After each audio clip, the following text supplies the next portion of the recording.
Não, a diferença de miastenia congênita para miastenia graves. A miastenia congênita é um grupo de doenças genéticas.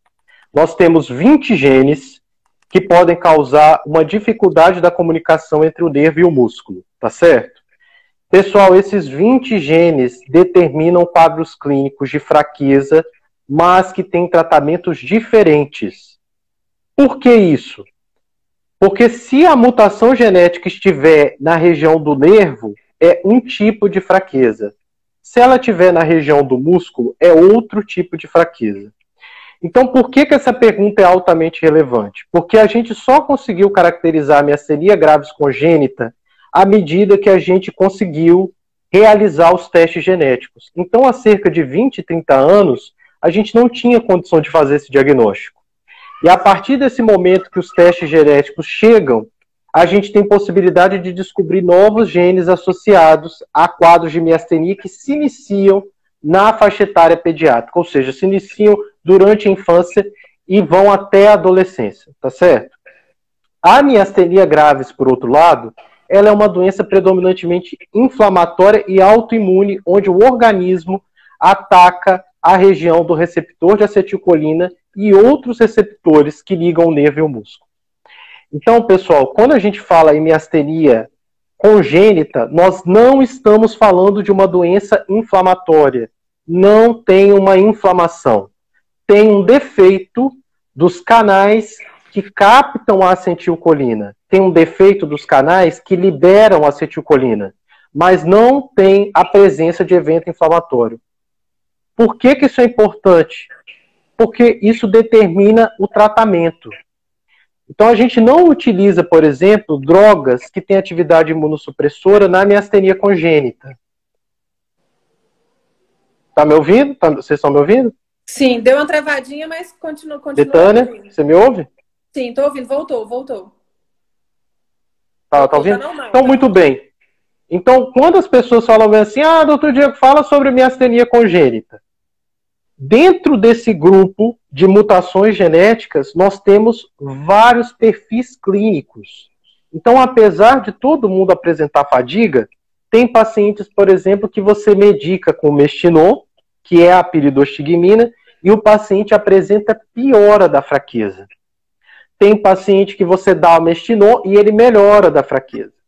Então, quem tem essa forma de miastenia que se inicia na infância e na adolescência, muitas vezes é muito relevante fazer o teste genético.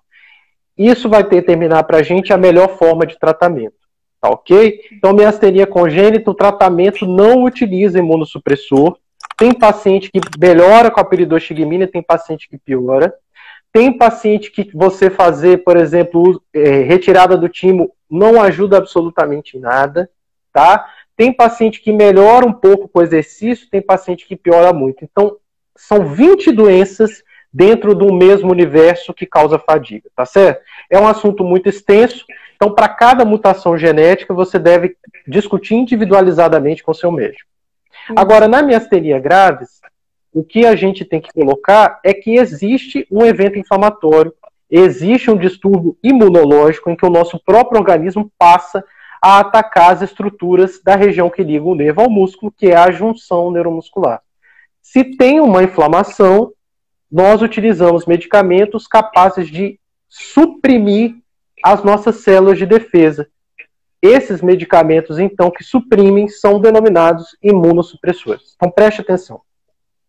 Na miastenia graves, eu utilizo um medicamento para suprimir o evento inflamatório e, simultaneamente, eu ofereço a molécula de acetilcolina. Aqui eu vou fazer uma pausa, prestem bastante atenção, sobre a acetilcolina. Então, o nosso nervo é um cabo de energia elétrica que funciona literalmente com corrente elétrica. Especificamente, quando o nervo vai ativar o músculo, que ele vai falar para o músculo assim, contraia, ele libera a molécula de acetilcolina. Na miastenia graves, existe uma inflamação contra os receptores no músculo, impedindo que a acetilcolina se ligue no músculo. Tá certo?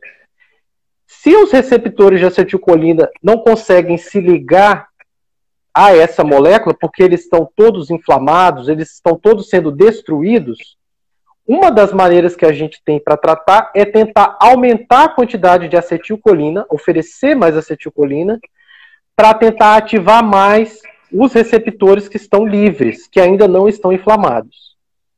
Em um outro lado, é eu tentar imunossuprimir, suprimir a inflamação. E por isso o tratamento da miastenia grave se baseia em 2 pontos. Primeiro, você aumentar a quantidade de acetilcolina. Segundo, você gerar uma imunossupressão por meio de medicamentos como a prednisona, prednisolona, que são os corticoides, e por meio dos imunossupressores, tá certo? Então aqui a gente fez um apanhado geral sobre miastenia, separando da miastenia congênita, que na miastenia congênita é a mutação genética, é um problema que vem desde o nascimento, que vem no DNA, enquanto na miastenia graves você tem um distúrbio da autoimunidade. Ficou claro? Ficou claro isso, Betânia? Para mim, muito claro, assim, aprendi muito. Ótimo. Não, isso às vezes os pacientes pedem e eles falam assim, escreve sobre isso. Só que é um texto que muitas vezes é difícil quando a gente explicar o texto. Então, para mim é uma oportunidade de dividir com vocês essa diferença. Tá? É muito importante que vocês entendam, tá certo? Vamos a mais pergunta? Dentro da miastenia congênita tem 20 tipos de mutações, então, que pode acontecer. Exatamente. E à medida que a gente melhorar nos testes genéticos, que os pacientes fizerem mais o teste, que atualmente, gente, para você diagnosticar a miastenia congênita, o exame custa R$ 4.990. É aquele mapeamento genético? Esse, você faz o painel de miastenia, que você vai ver se o paciente tem mutação nesses 20 genes, tá? Se o painel de miastenia vier normal, eu vou fazer esse mapeamento que você está falando, que chama exoma. Isso mesmo. E por esse motivo, o exoma custa por volta de R$ 6.990 a R$ 10.000. Então, pessoal, quem que tem esse dinheiro para investigar? O SUS não oferece, os laboratórios são laboratórios que utilizam uma tecnologia muito elevada e é um exame realmente muito difícil, é muito preciso, mas é muito caro. Então, à medida que esses testes forem ficando disponíveis, nós com certeza vamos descrever outras mutações relacionadas à miastenia congênita. Tá bom? Entendi. Aproveitando a sua resposta, que você falou que esse exame é muito caro, que na maioria dos casos as pessoas não têm condições, né? Porque realmente é um exame caríssimo. Sim. Eu já entro com uma questão jurídica, né? Se o médico considerar esse exame imprescindível para a pessoa, para fechar o diagnóstico, fizer um relatório nesse sentido, demonstrar que ela já fez vários exames e que não conseguiu chegar a um diagnóstico preciso, a gente tem a questão da judicialização, né? Onde a gente pode fazer com que o Estado ou o plano de saúde seja obrigado a custear esse exame. Então, isso fique bem claro. Olha, caso seja necessário. Olha, Betânia, esse é um ponto para mim que é maravilhoso você mencionar. Sabe por quê? Eu peço painel genético para paciente e o plano fala bem assim, eu não vou pagar. Tchau. Ele não pode. É assim que o plano faz. A partir do momento que você considera esse exame imprescindível, porque o que a ANS entende? A própria ANS entende que o plano de saúde, ele deve, digamos que, atender o que o médico prescreve. Se o médico... E judicialmente também, a gente tem várias jurisprudências nesse sentido, que o plano, ele não pode limitar o que ele vai ou não fazer. Se o médico assistente prescreveu e demonstrou a real necessidade, o plano deve se cobrir. E só para você ver aí, tem paciente minha aí, uma paciente muito querida, que comentou ali, infelizmente meu plano não liberou. E é isso que eu falo para você, a gente faz carta, tenta descrever detalhadamente, bate e às vezes nega, a gente tenta mandar artigo científico mostrando da necessidade do exame, sabe? Tudo que a gente pode fazer. Sim, mas assim, pode falar. Não, é que essa questão jurídica, a gente é um povo que não vai atrás dos nossos direitos. Então os pacientes ouvem bem assim, não, o plano não liberou, fica por isso mesmo. E muitas vezes é fundamental para o diagnóstico, tá? Então quem tem miastenia congênita está investigando, gente, é muito importante porque o tratamento pode ser totalmente diferente de uma forma para outra. Sim, tá? E assim, e a partir do momento que a gente tem um laudo de um médico como você, especificando tudo isso, você falou que fornece artigo científico, a gente juntando isso em uma ação judicial, há grandes chances assim, a gente não pode falar 100% porque o judiciário, né, é incerto, mas há grandes chances de ser liberado sim, tanto pelo Estado, município, quanto também pelo plano de saúde. Legal. Tá É porque do plano de saúde, a gente sempre insiste em relação aos pacientes a cobrarem, porque, teoricamente, eles têm um ANS, que é um órgão que realmente está ali para vigiar. Então, às vezes, esse mecanismo ele é mais rápido e os pacientes realmente conseguem, né? Sim, não, se conseguir resolver de forma administrativa, ótimo. Mas assim, se as pessoas não conseguirem resolver de forma administrativa, pega todos os documentos, o laudo médico, a negativa do plano de saúde, que é imprescindível, e procura um advogado especializado na área para que o plano seja obrigado a custear esse tratamento. Ótimo. Teve uma pessoa que perguntou aqui, a Sabrina perguntou assim, miastenia congênita é exclusiva dos adultos, certo? Então, Sabrina, é exclusiva das crianças e adolescentes. A miastenia congênita, a maioria dos casos se inicia na infância e na adolescência. O que acontece é que tem algumas formas que são tão brandas que se iniciam na adolescência, mas o paciente só vai realmente sentir fadiga, por exemplo, quando ele vai fazer um trabalho braçal. Ele foi um adolescente que ficou sentado em computador a vida toda, e aí, de repente, quando ele chega por volta de 20, 30 anos, que é a idade adulta, ele faz um trabalho braçal e aí ele sente a fadiga. Então, a maioria dos casos se inicia na infância e na adolescência, mas tem pacientes que podem apresentar o sintoma no início da fase adulta, quando eles são expostos a atividades que precisam de muita movimentação e tem uma demanda muscular muito grande, ok? Mas a maioria é na infância e adolescência. Entendi. Muito bem, vamos a mais perguntas? Vamos, tem uma outra pergunta aqui.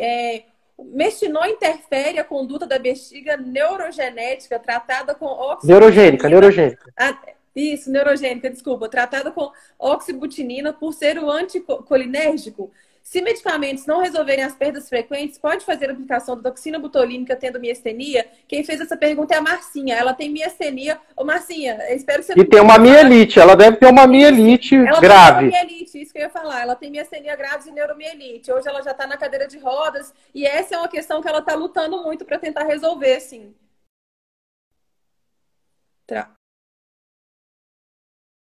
Voltou. Espera aí que minha mãe tá me ligando. Desculpa, gente. Sim, tô te ouvindo. Olha só, especificamente essa pergunta que ela fez é um caso que é totalmente fora do comum, que é o fato dela ter uma mielite grave, tá? Então deixa eu só explicar para o pessoal o que é mielite. A mielite é uma doença inflamatória que pega toda a medula num segmento muito longo, causando um quadro de paraplegia, que é a pessoa perder a força nas duas pernas, associado a uma alteração do controle urinário e fecal, tá certo? Especificamente, existem mielites que são causadas por inflamação. A mais comum no Brasil chama neuromielite óptica ou doença de De Vick, tá certo? É a dela. Cerca de 5% dos casos podem vir associados a outras doenças autoimunes, entre elas a miastenia. Tá claro? Realmente, o uso do mestinol da piridoxigmina, a piridoxigmina é acetilcolina, a acetilcolina pode ativar alguns receptores na bexiga, e nos pacientes que já têm um mau controle vesical, é verdade isso que ela está falando. Ele realmente pode gerar uma alteração da função urinária e ela ter uma perda, já que a bexiga dela já não funciona muito bem, do controle vesical. Então essa é a primeira parte da pergunta. Pessoal, presta atenção. No caso dela que tem mielite, ela já tem um controle da bexiga com dificuldade, tá certo? Não é a realidade da maioria dos pacientes com miastenia graves. Muito bem. Em relação à pergunta da toxina botulínica, essa é uma pergunta muito interessante. A toxina botulínica, ela para pacientes com miastenia, ela é contraindicada. Por quê? Porque ela bloqueia a liberação de acetilcolina. Então você imagina, paciente com miastenia tem uma dificuldade de comunicar o nervo com o músculo porque tem inflamação que impede a ligação da acetilcolina. E aí eu vou dar uma medicação que impede ainda mais a acetilcolina, tá certo? Só que, especificamente para o músculo vesical, o músculo é tão pequeno que a dose utilizada é tão pequena que ela pode fazer uma tentativa de realizar a aplicação. Então, presta atenção. O que eu te oriento? Primeiro, para você realizar a aplicação de toxina botulínica na região do esfíncter, você precisa de um urologista com experiência. Não vai na mão de qualquer um. Tem que ser um urologista que saiba aplicar a toxina no esfíncter. Tá certo? E aí ele provavelmente vai te pedir um laudo. O seu médico vai explicar que a toxina pode piorar a miastenia e vai orientar ele a fazer a dose mínima possível. E aí você vai fazer uma tentativa de aplicação no esfíncter, tá certo? Então, esse caso é uma exceção, tá, pessoal? Eu não gostaria que as pessoas tomassem isso como regra, que foi aquilo que eu comentei no vídeo. Os pacientes devem se apoiar, mas eles não devem se comparar. Cada caso é um caso, cada realidade é uma realidade, e quando a gente se compara, a gente fica triste ou fica desmotivado. Então a ideia é...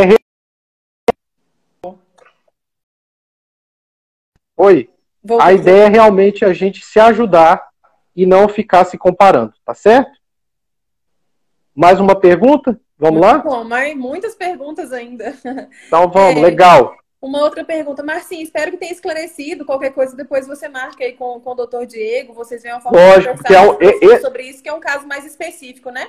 Obrigado, Betânia. Esse caso, inclusive, como são duas doenças inflamatórias, você tem duas variáveis para você controlar que realmente precisa ser numa consulta clínica, tá certo? Pois é, já é um caminho, já é uma direção. A outra pergunta, quem faz tratamento há mais de 10 anos pode fazer timectomia? Muito bom. Olha só, pessoal, a timectomia é uma cirurgia em que a gente vai retirar o timo. O timo é um órgão, uma estrutura do nosso sistema imunológico, onde estão presentes as células denominadas linfócitos T. Esses linfócitos T são responsáveis por gerenciar a nossa resposta imunológica. Então, como a miastenia é uma doença em que há um distúrbio imunológico, muitos trabalhos avaliaram retirar o timo para tentar tirar o mestre do processo inflamatório. Qual foi o grupo que se beneficiou da retirada do timo? Os pacientes que têm uma forma que se inicia antes dos 50 anos, tá certo? O que aconteceu? Esses pacientes mais jovens, quando você retira o timo, e esse timo tem a quantidade de linfócitos aumentada, situação que a gente chama de hiperplasia, eles podem ter melhora do sintoma da miastenia grave.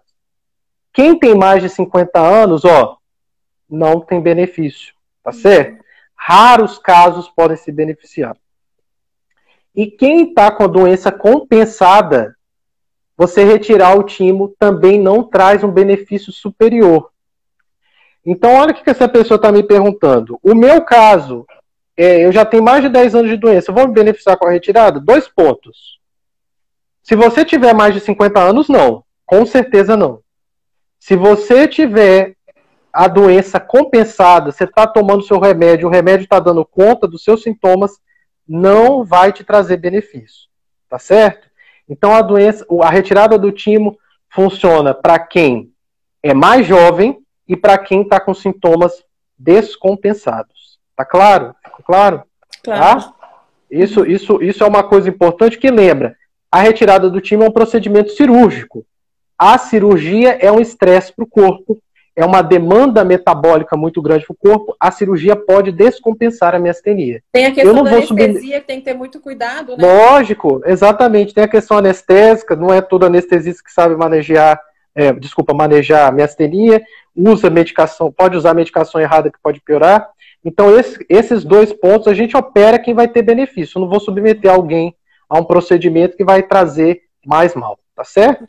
Ótimo. Ô, doutor, teve uma seguidora, a Sabrina, ela fez uma pergunta, eu tô vendo que eu não anotei ela aqui, mas eu lembro mais ou menos a pergunta dela. Você falou sobre hiperplasia tímica, agora eu lembrei da pergunta dela, eu tava até procurando, mas eu não encontrei. Eu vou fazer a pergunta dela pelo que eu lembro, mas Sabrina, escreve aqui pra gente se eu tiver perguntado alguma coisa de forma equivocada.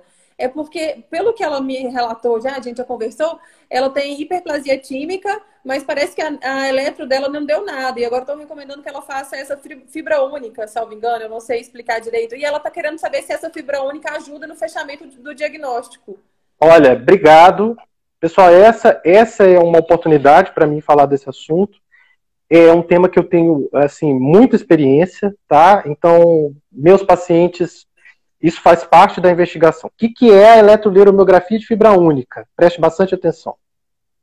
A fibra única, pessoal, eu vou colocar uma agulha precisamente na região onde o nervo se liga no músculo, na região da junção neuromuscular, e eu vou avaliar o padrão de contração de uma única fibra muscular. E aí eu vou conseguir avaliar o tempo que o nervo dispara e o tempo que o músculo contrai. Com isso, eu consigo milimetricamente, de uma maneira matemática, documentar a disfunção da junção neuromuscular. Tá certo? Então, a eletroneuromiografia convencional é uma técnica que a gente utiliza a avaliação do grande nervo.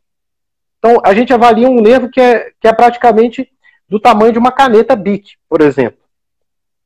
Essa técnica de exame, que é a convencional, ela vem alterada quando o paciente está muito sintomático. O paciente tem que estar muito descompensado, ele tem que estar com muita fraqueza. Enquanto a fibra única não. Nos pacientes, por exemplo, que só estão com aquela fadiga leve, a técnica convencional vem normal, pessoal, em quase 50% dos casos.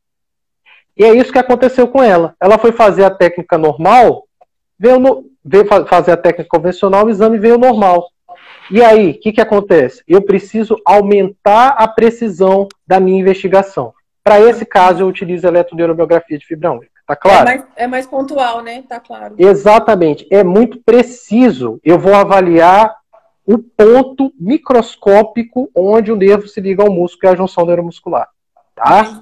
Esse exame, gente, ele é de cobertura obrigatória. Preste bastante atenção nisso. É cobertura obrigatória de todos os planos de saúde. Você vai ligar no plano de saúde, o plano vai enrolar. Por quê? Porque tem pouquíssimos profissionais que fazem. Inclusive, então, a Sabrina está perguntando se você faz.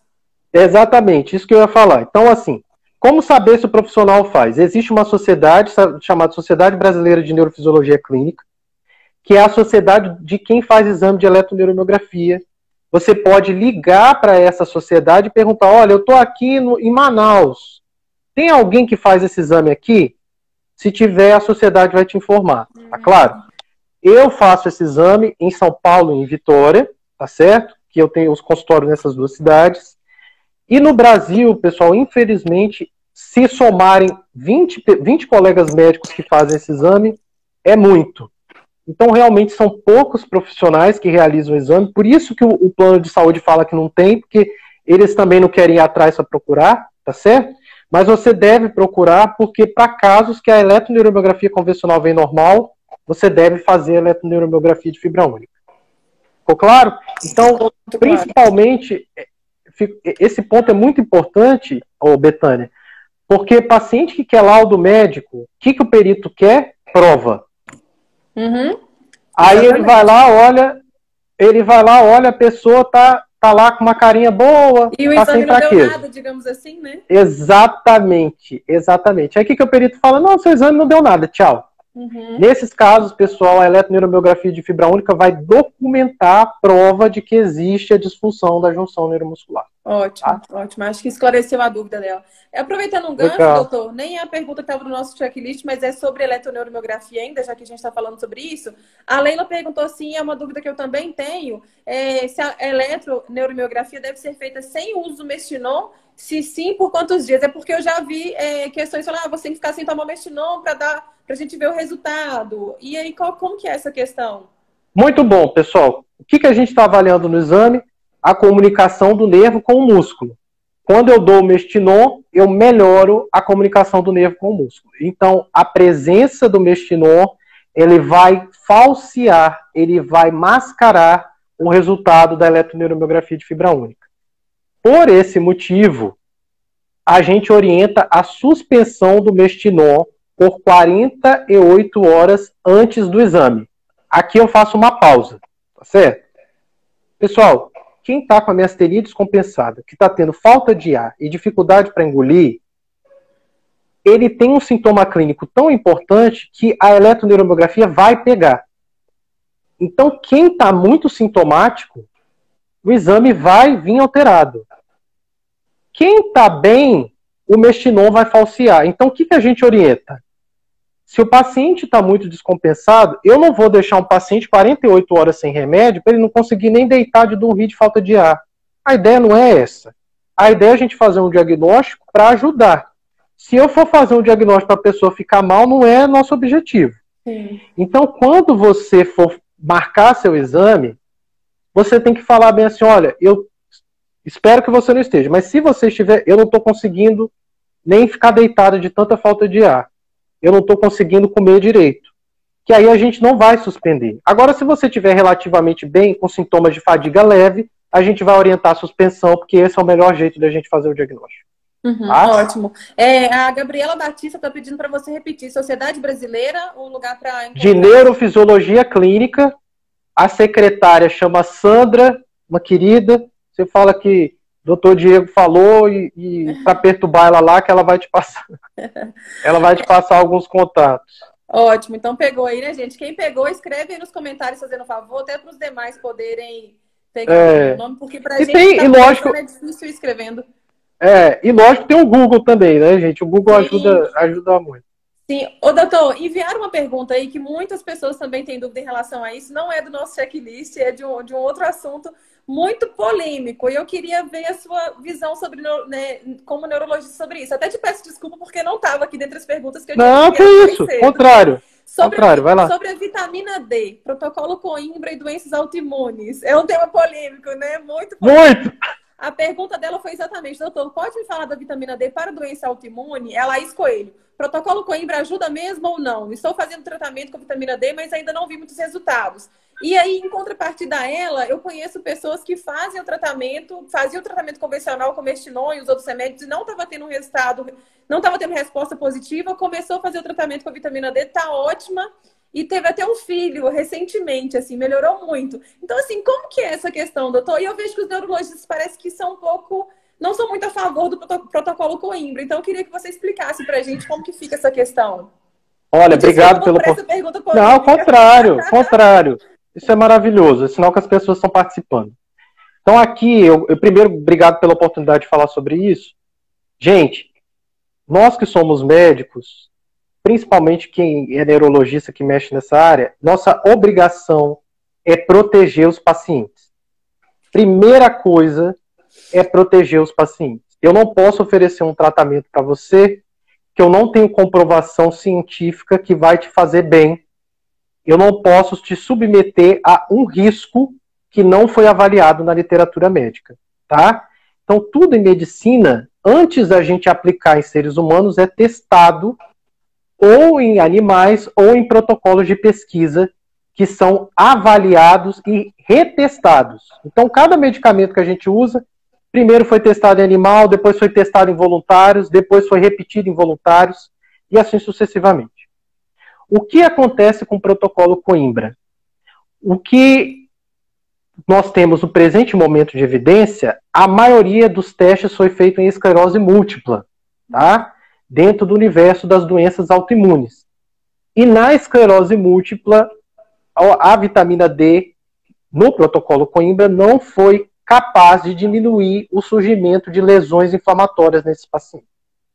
Então você imagina que eu estou oferecendo um tratamento para alguém que não está impedindo a progressão da doença. Isso eu estou falando em esclerose múltipla, tá certo?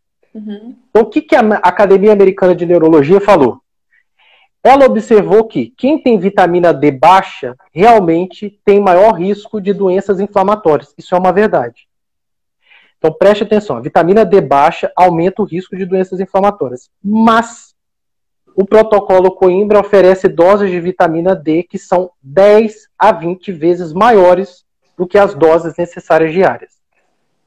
E o que acontece com isso, pessoal? A vitamina D, ela não é um medicamento inofensivo. A partir do momento que você dá uma dose que é 10 a 20 vezes maior, ela altera completamente o metabolismo do cálcio, o metabolismo dos ossos.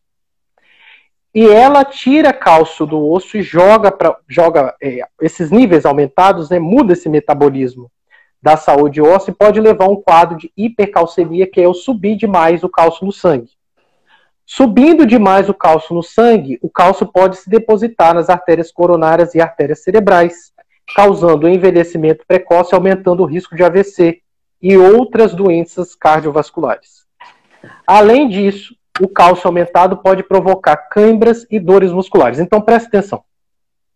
As pessoas vão atrás do tratamento de vitamina D geralmente porque elas não querem tomar remédios convencionais, porque elas têm medo de efeitos colaterais. Só que o tratamento não é inofensivo. E mais, quando você interrompe o tratamento, o que acontece? Você tem um grande rebote da atividade inflamatória, a ponto de você não conseguir controlá-la. Então, assim, tem uma artista que vocês sabem aí que teve quadro de esclerose múltipla grave, que foi fazer o tratamento com vitamina D. O que aconteceu com ela? As lesões dela pioraram muito, e aí depois vocês conhecem a novela, é só vocês procurarem aí na história, que até transplante de medula óssea ela fez. Isso lá na esclerose múltipla, tá certo? Na miastenia, tem muitos pacientes que estão testando, só que a gente não tem os trabalhos avaliando a segurança. Então, vou falar minha experiência pessoal, tá certo? Eu tenho 5 pacientes que faziam tratamentos com vitamina D e que, infelizmente, evoluíram para um quadro de aumento do cálcio muito grande, com muita dor muscular, câimbras, e no final das contas, quando eles interromperam o tratamento, eles tiveram um rebote, que eles ficaram num quadro muito mais grave do que eles tivessem feito o tratamento convencional. Tá certo? O que a gente orienta então? Pessoal, médico está preocupado com a sua segurança. A gente só indica tratamentos que tenham evidência científica. Tá certo? Eu não posso correr o risco de indicar um tratamento para uma pessoa e submetê-la a uma possível piora. Tá? Então, se você está pensando em vitamina D, pondere isso que eu falei. Existem efeitos colaterais, sim. Existe a possibilidade de você interromper e você voltar com uma doença pior. Tá certo? Eu, como pessoalmente, agora, opinião pessoal, eu não prescrevo vitamina D, porque eu sigo as recomendações de tratamento da Academia Americana de Neurologia. Tá? Pode ser que daqui a 10, 20 anos surja alguma pesquisa que mostre que às vezes a dose não era 10 a 20, a dose era 3 vezes uma dose maior. E aí eu passo a prescrever. Por enquanto, não. Muito claro, obrigada. Nada. Vamos para outra pergunta. Vamos.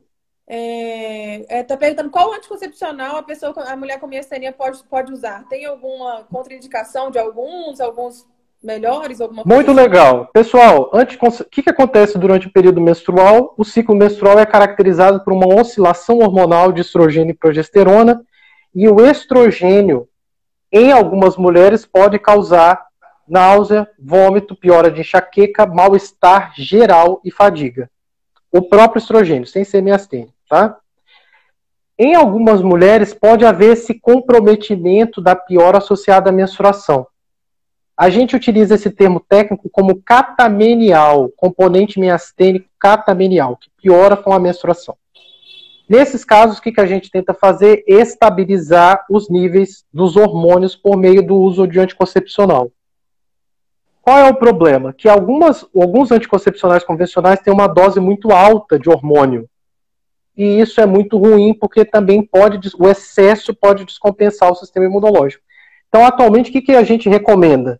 A gente recomenda drogas que tenham o menor efeito de hormônio possíveis, em especial o chamado DIU de Mirena, que ele tem, você coloca, é aquele que o ginecologista introduz pela vagina, é um DIU que tem uma quantidade de hormônio que é o levonorgestrel e que tem atuação local. Então, se você quer considerar um método contraceptivo, eu te sugiro que você procure o ginecologista e escolha por esse método, tá bom?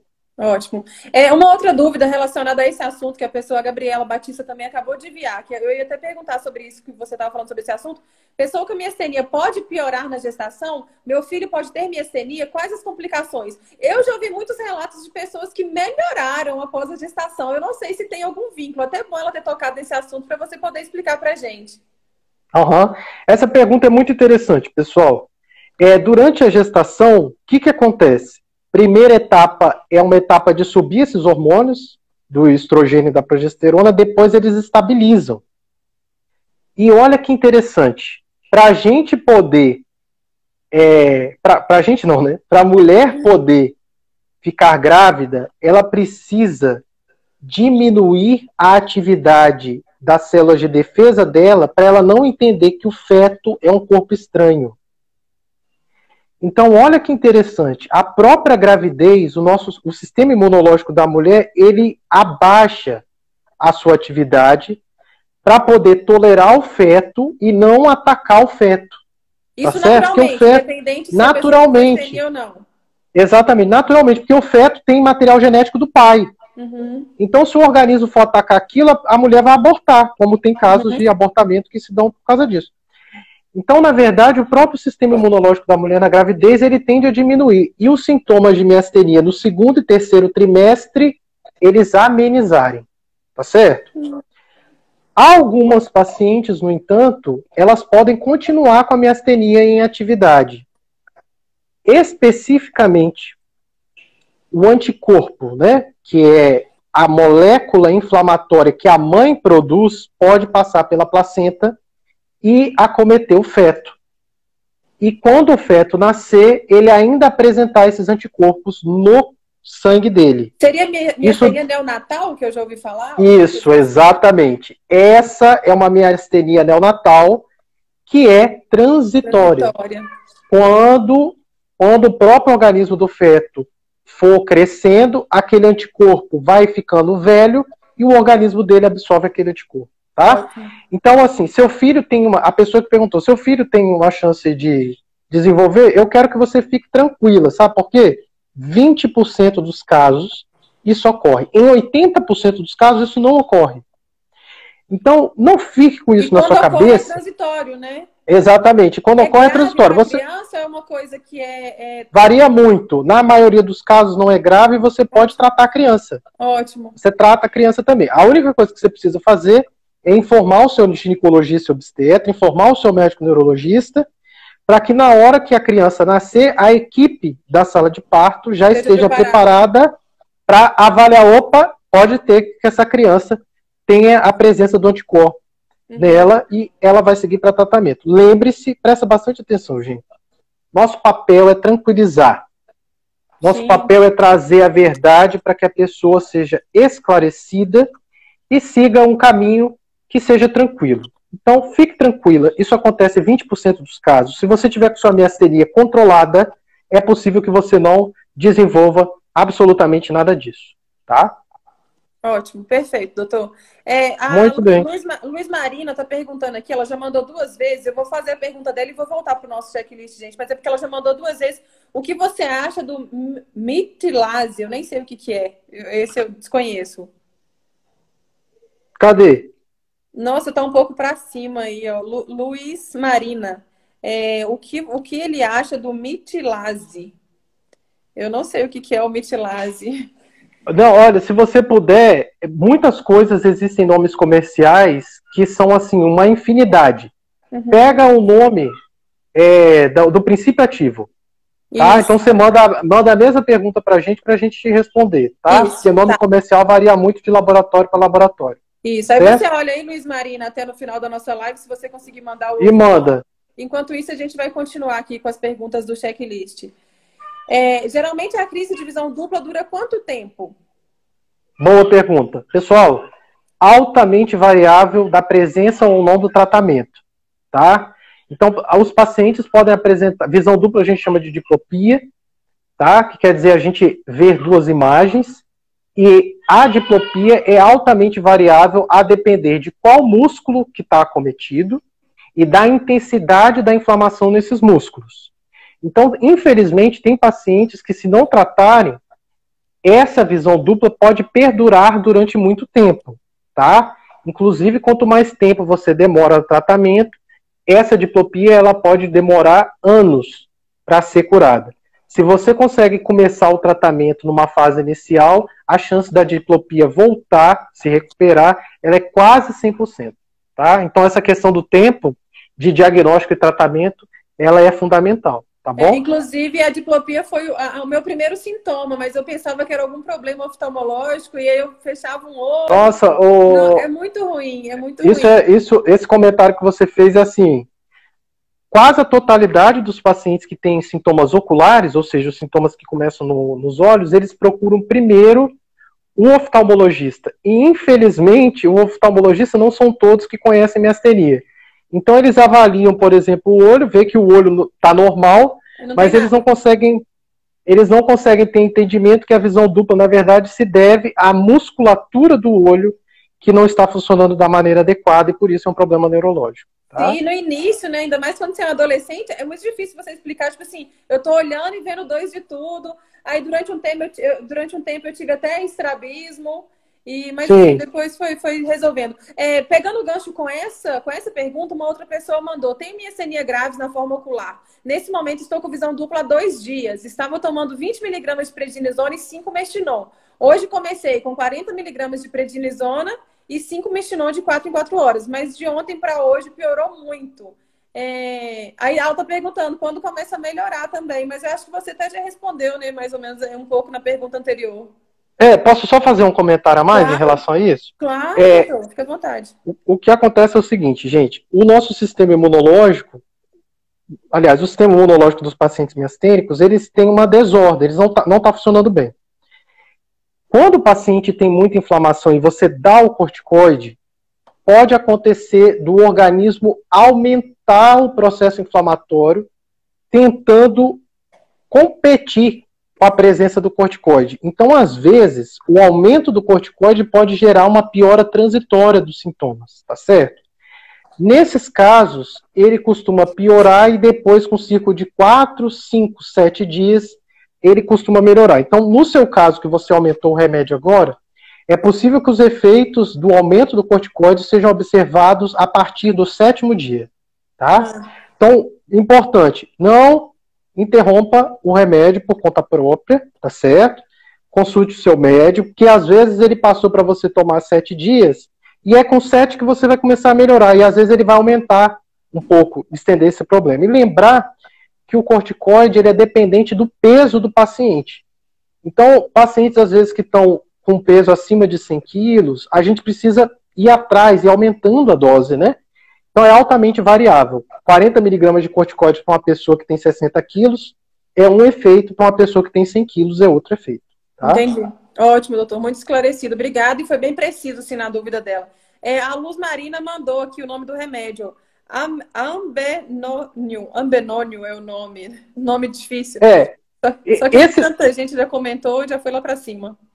Esses medicamentos que tem alguns medicamentos saindo em pesquisa que eles servem para estabilizar a membrana muscular, tá? Então, ambenônio, tem medicamentos que, por exemplo, a base de beta agonista, que também tem sido utilizados, eles ainda estão em estudo. E conforme eu falei com vocês em relação à vitamina D, a gente prescreve aquilo que está validado. Então, evite buscar soluções mágicas, tá certo?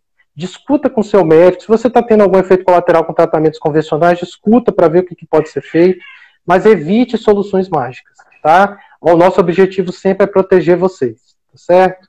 Ótimo, ótimo, doutor. Obrigada. Outra pergunta. Miastenia ocular de grau 1 pode evoluir para miastenia generalizada? Nossa, ótima pergunta. Parabéns. Pessoal, a miastenia graves forma ocular é uma miastenia que é restrita à musculatura dos olhos e assim ela permanece em 50% dos casos durante o primeiro ano. O que eu estou dizendo com isso? 50% permanece ocular, 50% pode generalizar. O que impede a generalização? O tratamento, tá? Então a gente geralmente trata esse paciente no primeiro ano para diminuir a chance dele generalizar. Se ele chegar no segundo ano sem ter apresentado fadiga, ou seja, sem ter apresentado acometimento de outras musculaturas, a chance dele generalizar cai para menos de 20%. Tá? Então primeiro ano, a chance de generalizar é 50%, você trata, se você chegar ao segundo ano sem generalizar, a chance cai para menos de 20%. Então, o tratamento nessa forma é ótimo, para que você fique com a sua condição restrita à musculatura dos olhos. Tá? Ótimo. Doutor, uma outra pergunta que não estava no checklist, mas que está muito em pauta agora, tendo em vista o momento de pandemia que a gente tem vivido, é a questão do tratamento para pessoas com miastenia, caso pegue a Covid. Inclusive, eu estava lendo, eu fico acompanhando, né, por ser advogada, as questões que o Ministério da Saúde solta, e ele soltou umas 2 ou 3 semanas uma notificação falando algumas coisas, e dentro do que ele falava, estava lá em contraindicação absoluta, cloroquina para miastenia, para pacientes com miastenia. Eu achei até interessante vir trazendo sobre a miastenia nesse documento do Ministério da Saúde, porque a gente tem um número infinito de doenças, e ele citou, falou mulheres grávidas, citou uma outra doença e citou a miastenia. Então, ele citou só 3 situações. Não, então realmente deve ser bem grave, né, para miastenia. O que você diz sobre esse assunto? Betânia, eu gravei 2 vídeos, estão lá no YouTube, depois você assista. Cada vídeo tem 7 minutos. Uhum.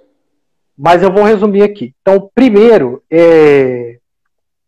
a história da cloroquina é a seguinte. Há cerca de 10 anos atrás, foram feitos alguns testes in vitro, né, em laboratório, para o efeito da cloroquina sobre a replicação viral. Quer dizer, utilizar a cloroquina para inibir os vírus de se multiplicarem. Esse tratamento in vitro mostrou que a cloroquina era capaz de diminuir a replicação, diminuir a capacidade do vírus se reproduzir. Por causa disso, quando começou o surto de coronavírus, a gente foi buscar lá na literatura médica algum tratamento que era capaz de inibir a multiplicação do vírus. E aí nós achamos a cloroquina. O primeiro lugar que tentou aplicar a cloroquina foi as universidades inglesas e as universidades americanas, e juntamente as chinesas. O que aconteceu? Aconteceu que inicialmente a cloroquina mostrou um benefício em seres humanos de diminuir a quantidade de vírus no sangue e determinar que os pacientes tivessem menor tempo de internação, tá? Aí o vírus explodiu no mundo todo. E aí todo mundo foi tentar usar a cloroquina. Então, quando eu gravei o vídeo ainda era só essa primeira etapa, que os chineses, ingleses, os americanos estavam testando e estavam tendo resultados benéficos. Então, você digita lá, eu estou lá defendendo a cloroquina. Tá certo? O que aconteceu no Brasil? O Einstein, o hospital israelita, Albert Einstein, começou a testar em todos os pacientes. Pessoal, foi um desastre, tá? O que aconteceu? A cloroquina, ela aumenta o tempo de condução cardíaca, a chance de arritmias, e você imagina, em pacientes idosos, a quantidade de arritmia que essa população tem já é maior, e no final das contas, a medicação acabou sendo mais prejudicial do que benéfica. Então, especificamente, no momento que a gente está agora de cloroquina, é justamente um movimento contrário. Quando a gente usou na população mundial, a gente viu que o benefício foi muito baixo, e por isso que existe essa polêmica atual de gente defendendo a cloroquina e gente defendendo contra. Existiram trabalhos que mostraram o benefício da cloroquina 10 anos atrás? Existiram. A prática clínica atual dos países que estão usando cloroquina é boa? Não. Tá? Então, quando eu fiz o vídeo defendendo a cloroquina. Porque eu estava me baseando nesses trabalhos anteriores. Olha como a ciência muda, pessoal. E olha como que não existem verdades absolutas. As pesquisas vão saindo e vão mostrando pra gente o que é bom e o que é ruim. Especificamente, a cloroquina, ela na miastenia graves, ela consegue ir lá na região da junção neuromuscular e atrapalhar a ligação da acetilcolina, aumentando a dificuldade da acetilcolina ativar a musculatura. Então, no paciente miastênico, a cloroquina realmente piora essa ligação nervo-músculo. O que acontece? Acontece que no tratamento do Covid, você usa cloroquina por 5 dias. Você deve utilizar no máximo por 5, alguns advogam 10 dias, mas não passa disso. Então, nesses pacientes, gente, que são jovens, presta atenção, jovens, em que tem casos muito graves, estão lá em insuficiência respiratória, as pessoas estão utilizando porque elas não têm outro recurso, tá? E nessa situação, caso um paciente miastênico esteja numa situação com coronavírus como esse, nós vamos provavelmente utilizar sim a cloroquina, porque nós não temos outro recurso. Para compensar, agora é opinião de especialista, tá? Não é opinião de recomendação. Para compensar essa dificuldade que a cloroquina vai gerar na junção neuromuscular, o que a gente vai fazer?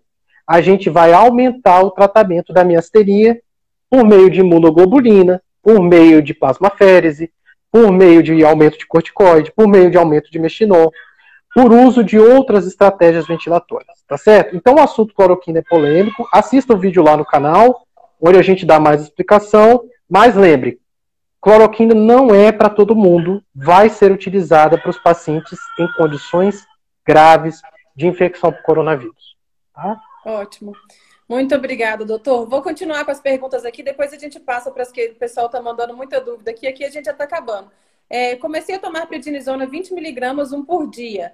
É normal sentir tremedeira e calor em alguns momentos do dia? Muito legal, gente. O que a prednisona faz? Tá? A prednisona é um corticoide que tem a capacidade de inibir o sistema imunológico, mas ele tem 2 efeitos. Ele retém líquido e ele, na verdade não são 2, são vários. Ele retém líquido, ele altera o metabolismo dos açúcares e das gorduras, favorecendo a formação de gorduras e aumentando os depósitos de gordura. E eles, na fase inicial, eles ativam a liberação de adrenalina. Então, essa pessoa que está tendo essa sensação de tremor, isso pode realmente acontecer com o início do tratamento, tá certo? Orientação que a gente dá, se mantenha bastante hidratado, tá certo? Toma o remédio sempre no mesmo horário pela manhã, tá? E evite calor, porque o calor piora esses sintomas. Então, tente tomar um banho frio sempre. Tente ficar um pouco mais relaxado. Suspende a cafeína, que a cafeína vai combinar com esse efeito da prednisona, vai dar mais tremedeira, tá? Por volta de 14 dias, o seu organismo vai começar a acostumar e esses sintomas vão passar, tá? Não suspenda o remédio por conta própria. Se você está sentindo muito mal-estar, contacte o seu médico, e uma coisa que a gente pode fazer é diminuir a dose, botar uma dose bem baixinha e ir aumentando progressivamente, tá? Ótimo. Uma dúvida que eu vi também aqui, já terminou do nosso checklist, algumas foram até meio que, você já falou dentro de outras perguntas, se uma pessoa que perguntou sobre a questão da retirada do timo, você já explicou bem claro sobre isso. Uma pergunta que eu vi aqui, que a pessoa falou, a miastenia causa dor? Nossa, olha, realmente você vê que a gente tem que focar nos pacientes, né? Quem fez essa pergunta? Peraí, deixa eu achar aqui. Aninha aqui, ó. As dores no corpo é da miastenia ou não? Tenho dúvidas. Pois alguns médicos dizem que não e outros dizem que sim. Tenho dores assim que vem aumentando. Já tomei várias medicações e nada. Aninha, olha só. Você sabe que a Abrame tem um representante, um diretor técnico, que é o Dr. Eduardo Stefan, que é um colega meu. E eu liguei um mês passado para o Eduardo e falei assim, Eduardo, a literatura médica fala que miastenia não causa dor. Eu vou te falar a verdade. Pelo menos 50% dos meus pacientes têm dor. Então, assim... E não tem nenhuma outra doença envolvida? E não tem nenhuma outra doença. Os pacientes têm dor, principalmente quando eles estão descompensados. Entendi. Quando eles estão ainda sem o tratamento tá legal, tá? E eu sugeri isso a ele. Falei assim, Eduardo, vamos fazer uma pesquisa dessa no Brasil? Vamos levantar como os nossos pacientes brasileiros estão. Eles estão sentindo dor? Então esse é um projeto, gente, meu, que assim, vai demorar, tá, Ana, para eu te dar essa resposta. Um monte de gente falando que tem dor, ó. Vai demorar para eu te dar uma resposta. Eu, na minha prática clínica, eu não tenho dúvida que tem dor, principalmente quando está descompensado, mas você vai na literatura médica, vai nos congressos e todo mundo fala que não, na nossa prática tem. Então nós vamos possivelmente desenvolver essa pesquisa no Brasil. Eu vou contactar a Abrame, vou pegar o telefone de todo mundo que está lá na Abrame, nós vamos ligar. Então, se você receber uma ligação do Dr. Diego perguntando... Se você receber uma ligação do Dr. Diego perguntando, você tem dor? Então vocês respondam o questionário, tá? Isso deve acontecer ao longo aí de 6 meses, porque a pesquisa tem que passar em comitê de ética, tem uma série de coisas. Mas a gente vai, ano que vem, talvez dar essa resposta real, Tá bom? Ótimo. Doutor, teve uma seguidora, teve uma pessoa que está assistindo aí, eu não sei se ela estava no início que você falou sobre isso, que ela disse que fez todos os exames e que o exame não deu nada, que ela fez eletroneuromiografia hoje e que não deu nenhum resultado. Ela está perguntando o que fazer. Eu não sei se seria isso que você fala, mas tem a questão da eletroneuromiografia de fibra única. Então, exatamente. Né? Exatamente. Ela precisa fazer a eletroneuromiografia de fibra única para o diagnóstico. Acontece que tem uma outra síndrome neurológica que é chamada de síndrome da fadiga crônica, que pode dar um sintoma de cansaço, que o paciente não tem fraqueza, mas ele tem um sintoma de fadiga. Nesses pacientes, a eletroneuromiografia de fibra única é normal. Então, para ela, se ela está sentindo fadiga, faz a eletroneuromiografia e vem normal, é possível que o diagnóstico dela seja síndrome da fadiga crônica. E tem um outro diagnóstico para os pacientes que têm dor, que é a fibromialgia, que é uma condição dolorosa, que é um quadro de dor generalizado. Algumas pessoas até falaram que tem miastenia e fibromialgia. Perguntaram também sobre questão de miastenia e ansiedade, porque parece que a gente não pode tomar esses calmantes, relaxantes. Como tratar uma pessoa que tem miastenia e tem crise de ansiedade? Muito bom. Pessoal, olha só. Até uns 3 anos atrás, a gente falava assim, você está ansiosa pela miastenia. E uma pesquisa saiu mostrando que os pacientes com miastenia, eles têm maior incidência de depressão, maior incidência de ansiedade, maior incidência de distúrbios do sono, tá? Quando você não trata esses sintomas, a qualidade de vida dos indivíduos cai muito. Então, um paciente que é miastênico, ele não é só uma miastenia, ele é uma pessoa, né? Uma pessoa tem uma série de demandas afetivas e também pode ser acometida por outros transtornos, incluindo depressão, ansiedade e sono. Para esses pacientes, pessoal, a gente realmente tenta não começar com remédio. Começa com a terapia cognitivo-comportamental. Então, a gente orienta um forte segmento psicológico primariamente. E para aqueles pacientes que têm ansiedade e roncam, a gente vai tratar o sono. Depois que a gente tratou o sono e começou a terapia, se o paciente continua a apresentar sintomas, e se ele está com a miastenia compensada, a gente entra com tratamento medicamentoso sim. A gente não costuma usar benzodiazepínico, que é esses remédios para dormir, Rivotril, os tarja preta da vida, porque eles realmente podem piorar o sintoma de miastenia. Mas existem outros remédios novos que eles podem ser utilizados com segurança. Então, primeiro, faça essas etapas do tratamento. Se você não apresentou resposta, você tem que discutir isso com o seu médico, porque está afetando sua vida. Então, precisa de um tratamento medicamentoso, sim. Ótimo, doutor. Você consegue ver quantos minutos que falta para a live terminar? Que eu acho que a gente já está nos minutos finais.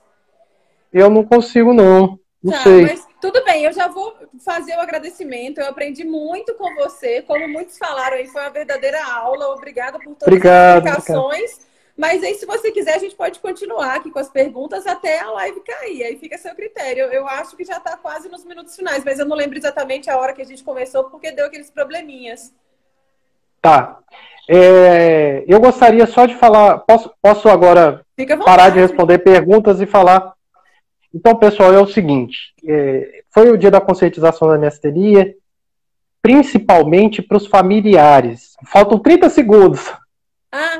Tô pedindo para você deixar a live salva. Se você puder deixar salva no seu Instagram, por favor. Como que salva? Como que salva? Fechar o vídeo, na hora que o vídeo cair, vai ter a opção de salvar. Aí você vai mandar para o seu IGTV. Tá bom, vou tentar aqui. Pessoal, um abraço, obrigado pela oportunidade. Betânia, desculpa. Muita coisa, talvez